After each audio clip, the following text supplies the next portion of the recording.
Hey, everybody. Welcome back to the One Step Better podcast. We're really excited for you to join us today. How's it going, Matthew? Hey, man. Great to be here. As always, I love it. Got a question for you. Okay. What is the biggest waste of money purchase you've ever made? There's a lot around here. I've bought a bunch of software. The silliest thing I've probably ever bought, frivolous, would be my Kimbot. So when Kim went remote, I don't know if you've ever seen the Big Bang Theory when they had a virtual Sheldon when he couldn't leave his room or his apartment. And they had like a virtual Sheldon. Like, ooh, that'd be fun to find. So I found a little Kimbot. You attach an iPad to it. Little did we realize it's almost impossible to drive that thing around an office because you can't see anything. So it has to be charged about every 6 seconds. So it didn't work for more than like 15 minutes. It will still work, but you got like to drive it. It's like pain in the butt. I'd rather just pick the thing up and walk over there. We also realized that Zoom's still a thing, so it was fine. But we do have a Kimbot. It has an iPad attached to it. I think it's in a closet and hasn't left a closet in a couple years now. Yeah. How about you, Mike? The first thing that comes to mind is when I was in high school, I spent like $200 on a pair of sunglasses. I think I'd like. Ooh, that's a good one. Like, that was dumb. Like I didn't have $200 to spend. I spent my whole paycheck on speakers once. Yeah. In high school? Like in college. Yesterday? No, not yesterday. I had 12-inch speakers in my car though. I made like $400 a month, and I think the speakers were $1,000. I had to save up to do it, and that was all my money. I'm like, well, I've got speakers. I don't have any gas to drive the car anywhere, but I've got speakers. This is the One Step Better podcast.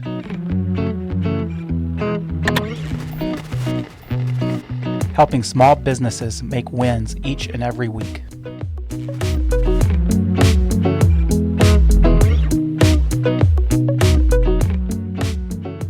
I don't think I've made very many dumb purchases as an adult.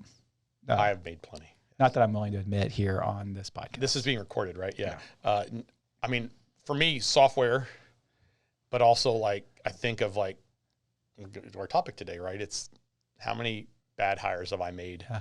I get that told every time we start drinking around our employees. I get to hear about every bad hire we've ever made. So this would be a fun. Do you remember when we hired? This person? Yes, I do. I made a bad decision. I made a bad decision. Yep. I made a bad decision. So I think that's a very relevant topic for today, Mike. Yeah, just like I regretted those sunglasses, I regretted those people that are no longer with us. Yep. So today we're going to talk about 5 mistakes that small businesses make within their hiring, whether it's the process, the people, the things that go into that. So we're going to talk about 5 things. I'm going to list them all out, and then we're going to jump into the first one. The first one is we hire for skill instead of hiring for character. Second is we hire because we need somebody today versus we need the right person in the right role. Third is hiring a remote employee without thinking through all the implications, especially if it's the first time that person's been remote or the first time you've hired a remote person. 4 is not having clear expectations, both from us to them and from them to us. And 5 is we've had an inconsistent process that we've put our new hires or our applicants through. So the first one there, hiring mistakes that every small business make. We hire for skill instead of hiring for character. What does that mean? I have to get this job done. You are an excellent, I have to get a tax return done. And I'm an accounting firm, so I always go back to my accounting terminology. I have to have this tax return done. You're really good at tax. That's great. But you are not humble, not coachable, not teachable. You throw people under the bus, you gossip, all the things that go into that. In your list of 5, I've made all 5 of these mistakes. So this is going to be a fun day for me. But yeah, I think that's often the case. I need a line cook today because that person didn't show up. I have to have somebody. I hired them right now, and they may be the best cook in the world, but they are the biggest jackass as well. And so they run all my other people. Yeah. This is a little bit, I immediately think of like Antonio Brown, OBJ, the high diva NFL players that their skill is just phenomenal. And they get on a team and they are cancerous to the entire team. Yep. It is really easy to hire a person, and even maybe some ways it's easy to assess a person's skill than it is to assess or hire their character. It is just difficult whenever you have a person that's already on your team that is really good at their job and nobody likes them. Correct. And what I think of next is this is happening usually because you don't have what I think of as very clearly defined values that you believe in and live throughout your whole process. And so that's what we think that happens, right, is that we I need this job. I need this person to do this. And or we didn't either find that these were character flaws in the interview process or through the recruiting process, or we didn't even evaluate them against what we think is a standard. Yeah. And I think a little bit it's the I need somebody today. So there's a sense of urgency without thinking through, if you really want to do a postmortem on that, that's your fault as a leader, because I didn't think through the fact that I needed that person today 2 years ago or a year ago, you know, however long ago it was, that I really did need to start that process. And so we get ourselves in a bind because I'm not thinking far enough ahead, and then we act like something was a surprise. And it's like, it really wasn't a surprise. This was coming the entire time. I just stuck my head in the sand a little bit. Or there was other priorities. You know, there's a lot of reasonable excuses, but they're still just excuses. Yeah, and it could be somebody you've had on your team a long time, and the character flaw has always been around, and you are afraid of the consequence of, so you don't pull the trigger. But it's the same thing. You need to be evaluating through that lens of culture first. I mean, it really needs to be your first lens you put people through. Yeah.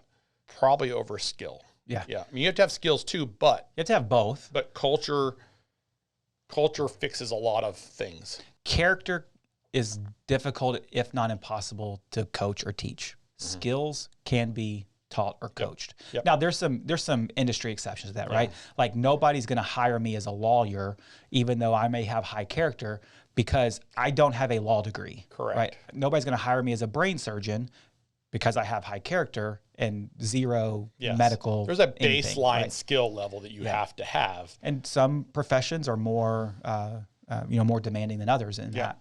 But you cannot ignore character when it comes to hiring. Amen. We've made that mistake a couple of times. You know, the common example I always hear is I have this rock star sales producer that's killing it, and everybody on their team hates them, and they can't ever get any paperwork right. And, you know, whenever they bring on a new client, it sucks, or they're bringing on the wrong types of clients, whatever it may be. But man, they're a rainmaker. Yep. And then it's faced with the decision of, am I willing to cut off my sales pipeline for that person, or am I willing to accept their flaws and just deal with it? Just the same, you know, if you're the highest producer in production, or the highest, you know, you're the best cook, like they make the best meals, but everybody hates them. Yeah. It's not really gonna help. There's a point at which your skill does not outpace your effect on the team. Correct. And that's why Antonio Brown doesn't have a job right now. Yeah. But man, it would be really cool if he was. I can make a whole list of those people. Yeah, for sure. If I would like thinking through our bad hires, there's a big list on that one. So I agree. I have a bunch of checks on that one. Now, what's our second one, Mike? The second one is mistakes that business owners make is I need somebody today instead of I need the right person for the role. Commonly, we get ourselves in a bind because what we just talked about earlier, we didn't think far enough ahead, and I need to bring that person on. And without really giving a full assessment, you know, is this the right person? Are they in the right role? Do I even need this role? Well, you know, thinking through all of those things, I'm just going to make a short-sighted decision to answer today's problem instead of thinking through what is really the best. No one's answering the phones at my office. I need somebody to answer the phones.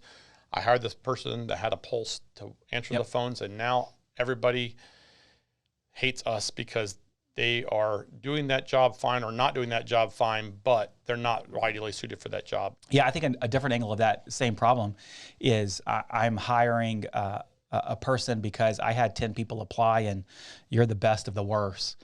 And I can't find the right person. That right person doesn't exist. And I get impatient and I go ahead and pull the trigger on somebody, bring them in, only to realize maybe 3, 6, 9 months later, well, I'm back to square one anyway, because that person's not going to work out. So, you know, same coin, different side. I brought somebody in, and now I'm realizing I'm paying for my mistakes, and I'm back to needing that right person. Yep. It's harder I find it harder to go through that than it is to get it right on the front end, because now, one, my cash flow is a little bit jacked up because I have a person on my team that is dead weight to some extent. That's not going to be there long term, and all my development and training time, all my resources to that person is. And inevitably, wasted. I know what we do. We're like, well, let's give it more time. Let's give them some more time. We're going to get them trained up. We're going to try to work on them. But if they're the wrong person in the beginning, you can't always develop them to be the right person because you didn't put them through the right process in the beginning. Yep. 1 and 2 go hand in hand, I think, a lot. I think all 5 of these are going to go hand in hand to some extent. Yep. Because they are a little bit interchangeable in some situations. So that third one is that maybe, we just said they're all going to go hand in hand. Maybe this one's a little bit different. Yeah. This third one here is, in the COVID craze and everybody's going remote work, we're shutting down all offices. Some organizations have continued that I don't know if it's still a trend. We're going to call it a trend, may not be a trend, but they're going to do that same thing. And not saying remote work is good or bad here. What I'm saying is whenever you hire that first worker that's going to be full-time permanent remote, have you thought through and have they thought through what that really means? A lot of times that first worker that is full-time remote is going to have technology issues that you have not yet maybe thought through all the time. They're going to be disconnected from the team. Have you thought through how you're going to assimilate them and get them connected? That role may have had a physical presence requirement, even though it's like 0.1% of their job, and they can't do that now. Have you thought through those things? On the employee side, if this is their first time being a remote employee, have they really considered the cost, the true cost of I'm at my house all the time now? Or do I have a dedicated space that I can actually do this work? Or what's it going to look like whenever my kid runs, naked through the background when I'm on a Zoom meeting because viral. I go viral. It's yeah, great. yeah. And so there's some real issues with going remote, and you have to consider those. From an organization standpoint, I think the thing that when people think remote or even hybrid, that they don't always consider is how do you incorporate that person into your organization as if they are truly embedded in all the things. How do you guys communicate internally? How do you handle security internally? How do you handle, coaching and development and training? And how are you doing that in an efficient and effective way for both the employee and the employer? And it's not like you're not saving any money. You're probably spending more money when you hire remote employees because you have to think through all those extra things you have to do to make sure your team is cohesive. A lot of businesses do not think that through in depth enough as they're going through that process. Yeah, and there's going to be things that pop up that you're not going to be able to think through everything, and that's perfectly fine. We're not saying you should. The reality is there's going to be things that just were unexpected. Yeah. And you have to have a way to deal with them. We've made a rule basically is we won't hire a remote employee that's never worked remote. We don't want to be the guinea pig. Outside of COVID. Yeah. We don't want to be their guinea pig of, I'm going to go remote now. Yeah. Time. And it's what we're trying to avoid there is, this is my first time doing this. It looks all sexy and fancy, and this is going to be awesome. And then 2 months in, they're like, I don't ever talk to anybody that is over 7 years old, and I'm going crazy. Or I didn't realize I'd be in my house for 9 days straight. Yeah. And I haven't put on pants or taken a shower. It's really that. It really kind of goes back to, I haven't thought through the mental stress that being a remote person that is disconnected from society really brings, which maybe is getting a little bit too deep for our expertise. But like, there's some real. We've had that struggle with people. We've had a number of people in our office that started here and then decided to work, move, and we let them stay on as employees. And we quickly realized when that's happened is, they have to be mentally prepared to be working from their house every day. And so we've talked through ways to make sure we incorporate them in meetings. We make sure that we incorporate them in how we're going to communicate, how we're going to make sure that they get involved in back with the team. And we run, a remote Christmas party. We did remote happy hours, all that fun stuff, but you have to make sure they're feeling like they're part of something more than just a job. Yeah. And I think we did I think Robbie and I did a podcast on this topic. So if you're interested in hearing more about remote workers and kind of what we did as part of some of those transitions, you can go backwards. We don't want to be the guinea pig to you working remote. Yep. That's the goal. Bundling. For quite some time, it's been all the rage in the insurance industry. But what if you could take it a step further? Payroll, HR, insurance, benefits administration, all with the same vendor, all with the same number to call. Welcome to The Works Way.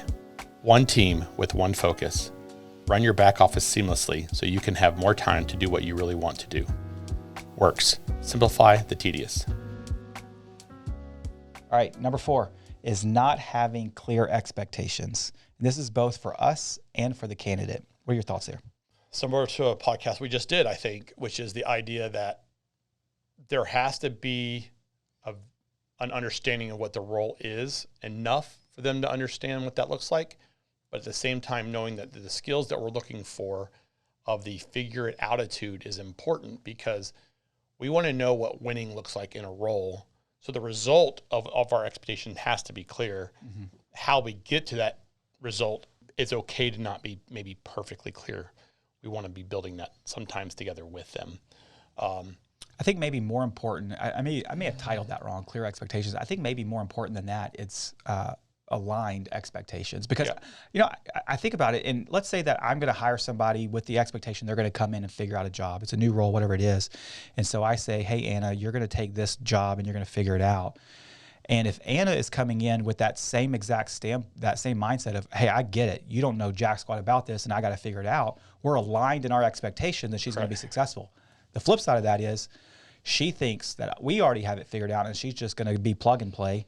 And then there is a tension because, oh, I thought you were doing that. And she's like, I thought you guys had this figured out. We don't have nothing figured out. And so it's we want to make sure that we're communicating clearly about what our expectations are to make sure that we are both in alignment.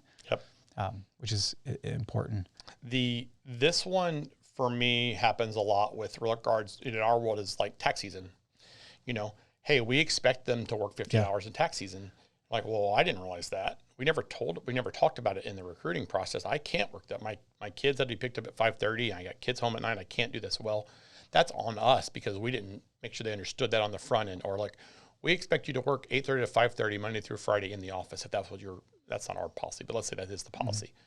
Well, if they're saying, well, I thought I would have the opportunity to work hybrid, or I could work anywhere I wanted to, or I could work remotely. We weren't clear with that. Yeah. Now we've broken something on our side or their side. If their expectation were they're going to work in the office all the time, we're like, no, I want you to work hybrid. We don't have enough space for you here in the office, whatever it may be. Yeah.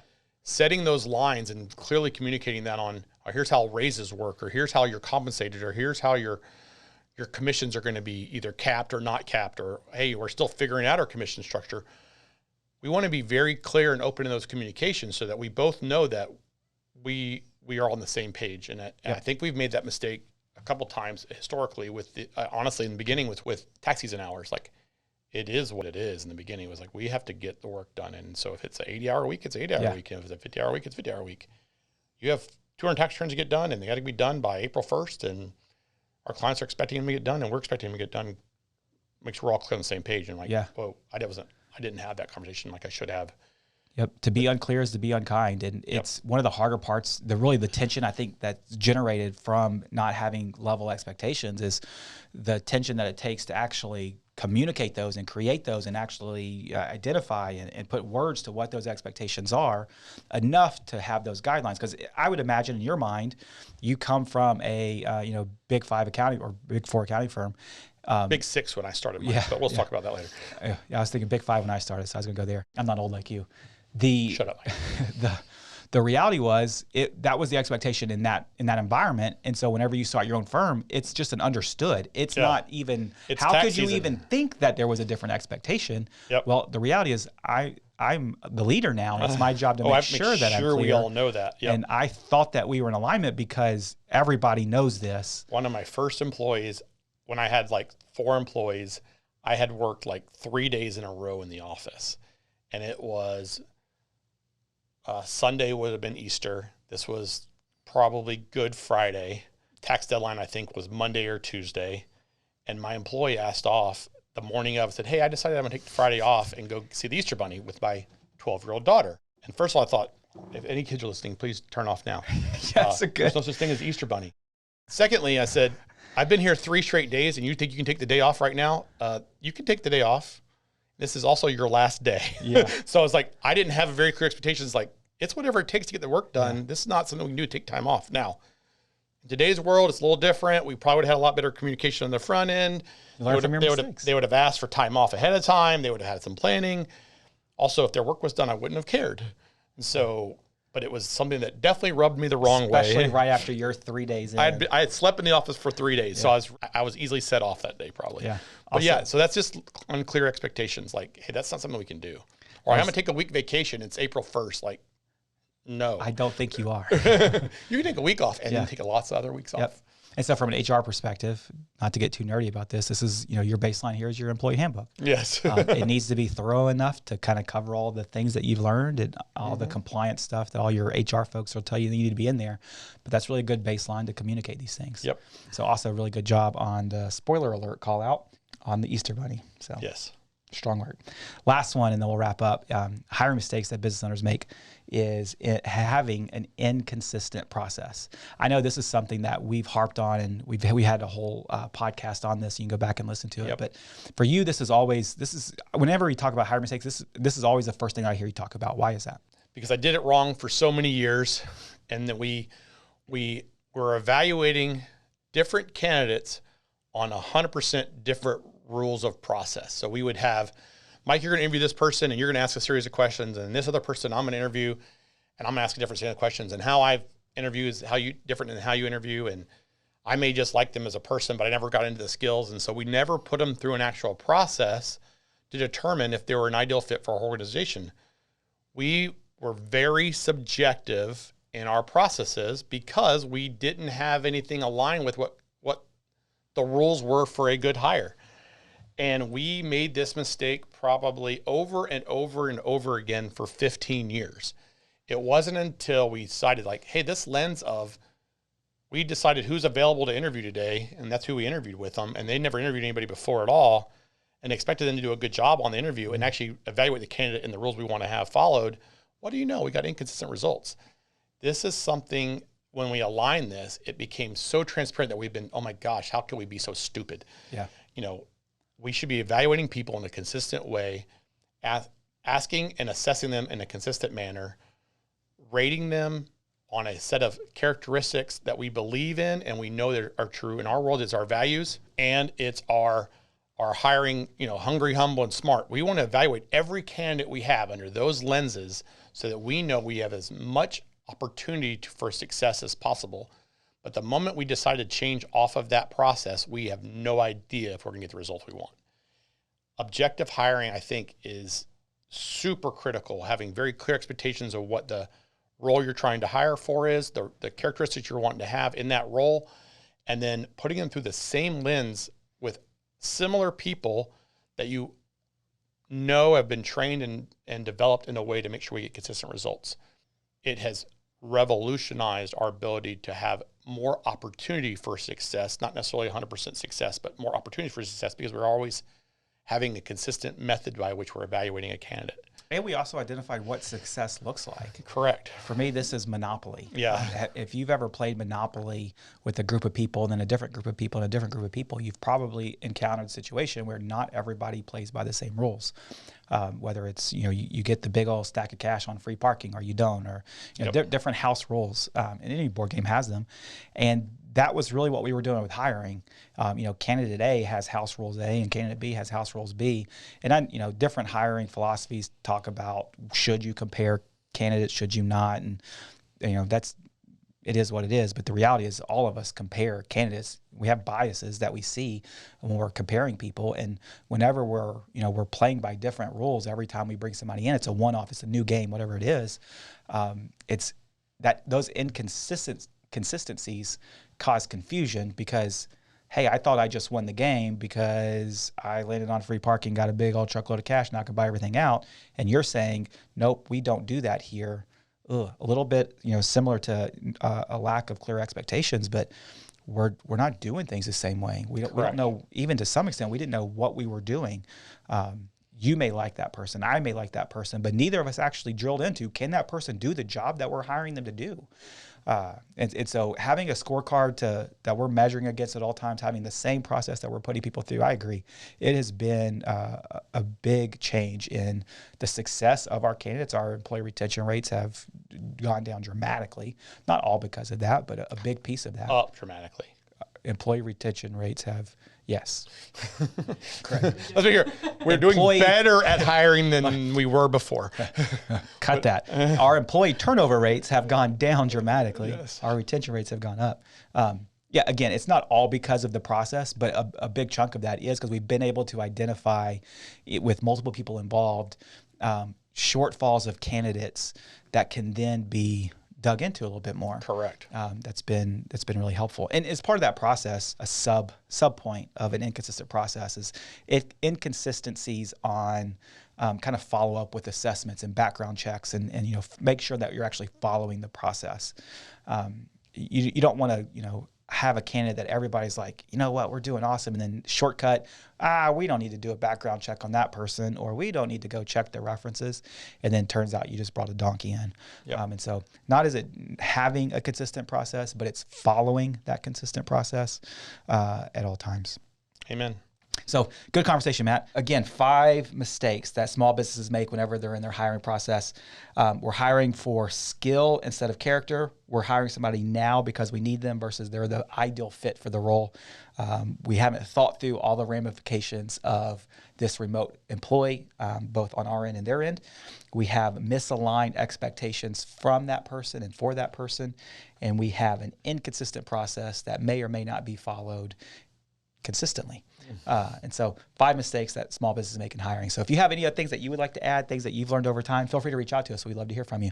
Otherwise, make sure you subscribe to our podcast so you never miss another episode of the One Step Better podcast. Thanks and have a great day. Thanks for listening to the One Step Better podcast. I'd really appreciate it if you would take some time to rate us 5 stars on your podcast player of choice, and make sure that you subscribe to our YouTube channel so that you never miss out on another episode. Thanks and have a great day.